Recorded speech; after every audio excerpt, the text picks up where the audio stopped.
When Mr. Clark, a Scottish farmer, heard that the luxury cruise liner Titanic was to make its very first voyage, its maiden voyage, from the United Kingdom to the United States of America, he had a dream to be on the ship with his wife and his 5 children.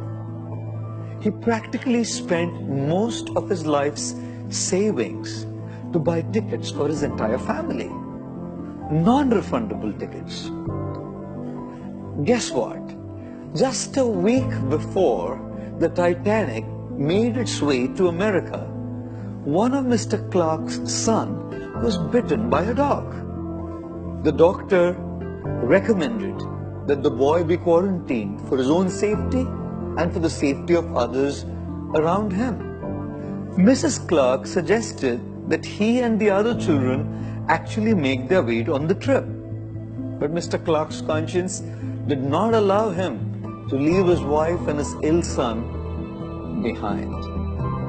Wednesday, the 10th of April, 1912, as the Titanic sailed forth from the Southampton port in Hampshire, England, Mr. Clark stood there crying tears of disappointment and frustration. All his money was gone, and none of them could make their way on the trip.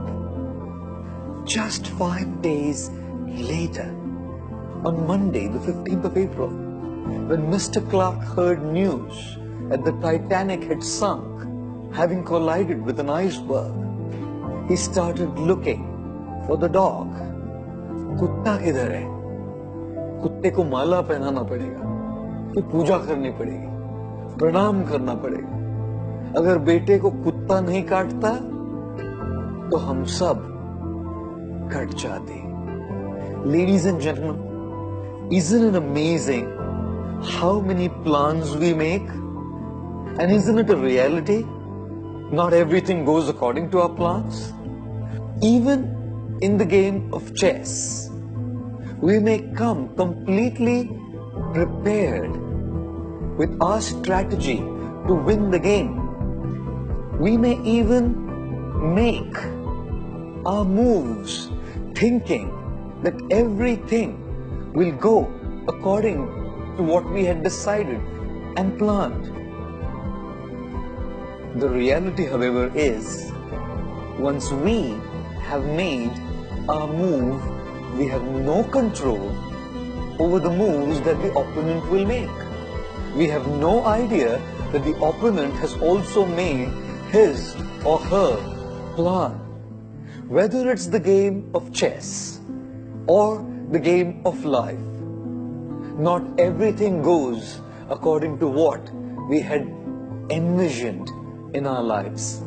This is exactly why there's a great need to go with the flow, to not be rigid about what we had decided, to learn to change our strategy as per the need of the moment.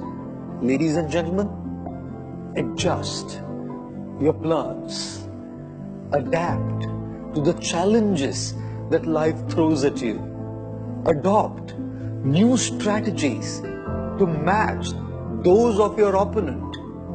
Life, apply the greatest virtue of flexibility. Don't be rigid. Let's learn a very important lesson from the river Ganga as she emanates from the Himalayan mountains with her plan to move and reach her destination. She is not rigid. She is extremely flexible. As sometimes mountains throw challenges in the form of rocks on her path, she does not stop. She will either go above them or under them, around them, but she keeps moving until she reaches her destination. Whatever challenge comes on your pathway, just keep moving. Thank you.